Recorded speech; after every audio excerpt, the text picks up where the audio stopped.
Wuthering Heights by Emily Bronte. Chapter 26. Summer was already past its prime, when Edgar reluctantly yielded his assent to their entreaties, and Catherine and I set out on our first ride to join her cousin. It was a close, sultry day, devoid of sunshine, but with a sky too dappled and hazy to threaten rain, and our place of meeting had been fixed at the Guidestone, by the crossroads. On arriving there, however, a little herd boy, dispatched as a messenger, told us that Master Linton W.R. just o' this side th Heights, and he'd be mitch obleeged to us to gang on a bit further. Then Master Linton has forgot the first injunction of his uncle, I observed. He bid us keep on the Grange land, and here we are off at once. Well, we'll turn our horses' heads round when we reach him, answered my companion. Our excursion shall lie towards home. But when we reached him, and that was scarcely a quarter of a mile from his own door, we found he had no horse, and we were forced to dismount, and leave ours to graze. He lay on the heath, awaiting our approach, and did not rise till we came within a few yards. Then he walked so feebly, and looked so pale, that I immediately exclaimed, "Why, Master Heathcliff, you are not fit for enjoying a ramble this morning. How ill you do look!" Catherine surveyed him with grief and astonishment. She changed the ejaculation of joy on her lips to one of alarm, and the congratulation on their long-postponed meeting to an anxious inquiry, whether he were worse than usual. "No, better, better!"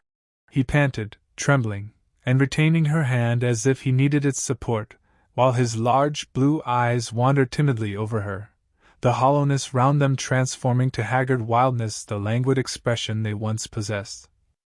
"But you have been worse," persisted his cousin. "Worse than when I saw you last. You are thinner, and I'm tired," he interrupted, hurriedly. "It is too hot for walking, let us rest here. And in the morning I often feel sick, Papa says I grow so fast." Badly satisfied, Cathy sat down, and he reclined beside her. "This is something like your paradise," said she, making an effort at cheerfulness. "You recollect the 2 days we agreed to spend in the place, and way each thought pleasantest? This is nearly yours, only there are clouds, but then they are so soft and mellow, it is nicer than sunshine. Next week, if you can, we'll ride down to the Grange Park, and try mine." Linton did not appear to remember what she talked of, and he had evidently great difficulty in sustaining any kind of conversation. His lack of interest in the subjects she started, and his equal incapacity to contribute to her entertainment, were so obvious that she could not conceal her disappointment. An indefinite alteration had come over his whole person and manner. The pettishness that might be caressed into fondness had yielded to a listless apathy. There was less of the peevish temper of a child which frets and teases on purpose to be soothed, and more of the self-absorbed moroseness of a confirmed invalid, repelling consolation, and ready to regard the good-humored mirth of others as an insult. Catherine perceived, as well as I did, that he held it rather a punishment than a gratification to endure our company, and she made no scruple of proposing, presently, to depart.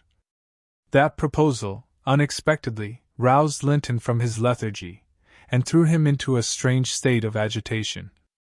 He glanced fearfully towards the heights, begging she would remain another half-hour, at least. "But I think," said Cathy, "you'd be more comfortable at home than sitting here, and I cannot amuse you today, I see, by my tales, and songs, and chatter. You have grown wiser than I, in these 6 months, you have little taste for my diversions now, or else, if I could amuse you, I'd willingly stay." "Stay to rest yourself," he replied. "And, Catherine, don't think or say that I'm very unwell. It is the heavy weather and heat that make me dull, and I walked about, before you came, a great deal for me. Tell Uncle I'm in tolerable health, will you? I'll tell him that you say so, Linton." "I couldn't affirm that you are," observed my young lady, wondering at his pertinacious assertion of what was evidently an untruth. "And be here again next Thursday," continued he, shunning her puzzled gaze. "And give him my thanks for permitting you to come, my best thanks, Catherine. And if you did meet my father, and he asked you about me, don't lead him to suppose that I've been extremely silent and stupid. Don't look sad and downcast, as you are doing. He'll be angry." "I care nothing for his anger," exclaimed Kathy, imagining she would be its object. "But I do," said her cousin, shuddering. "Don't provoke him against me, Catherine, for he is very hard." "Is he severe to you, Master Heathcliff?" I inquired. "Has he grown weary of indulgence, and passed from passive to active hatred?" Linton looked at me, but did not answer, and, after keeping her seat by his side another 10 minutes, during which his head fell drowsily on his breast, and he uttered nothing except suppressed moans of exhaustion or pain, Kathy began to seek solace in looking for bilberries, and sharing the produce of her researches with me. She did not offer them to him, for she saw further notice would only weary and annoy. "Is it half an hour now, Ellen?" she whispered in my ear at last. "I can't tell why we should stay. He's asleep, and Papa will be wanting us back." "Well, we must not leave him asleep," I answered. "Wait till he wakes, and be patient. You were mighty eager to set off, but your longing to see poor Linton has soon evaporated." "Why did he wish to see me?" returned Catherine. "In his crossest humors formerly, I liked him better than I do in his present curious mood. It's just as if it were a task he was compelled to perform, this interview, for fear his father should scold him. But I'm hardly going to come to give Mr. Heathcliff pleasure, whatever reason he may have for ordering Linton to undergo this penance. And though I'm glad he's better in health, I'm sorry he's so much less pleasant, and so much less affectionate to me."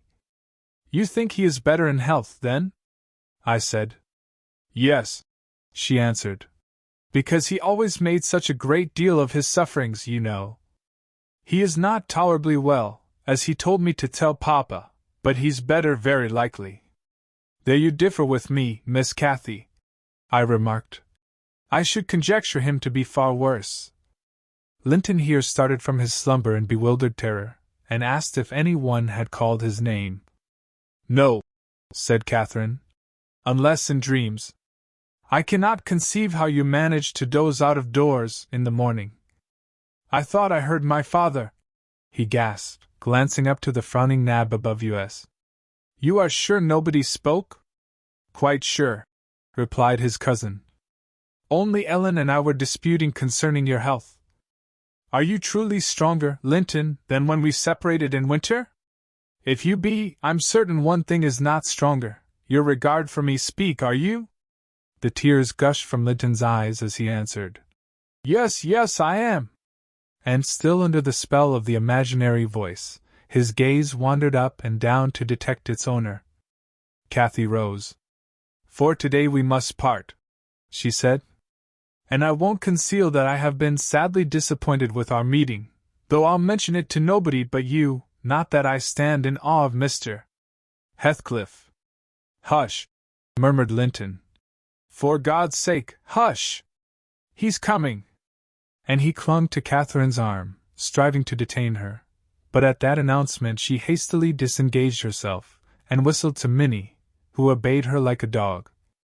"I'll be here next Thursday," she cried, springing to the saddle. "Goodbye. Quick, Ellen!" And so we left him, scarcely conscious of our departure, so absorbed was he in anticipating his father's approach. Before we reached home, Catherine's displeasure softened into a perplexed sensation of pity and regret, largely blended with vague, uneasy doubts about Linton's actual circumstances, physical and social, in which I partook, though I counseled her not to say much, for a second journey would make us better judges. My master requested an account of our ongoings. His nephew's offering of thanks was duly delivered, Miss Cathy gently touching on the rest. I also threw little light on his inquiries, for I hardly knew what to hide and what to reveal.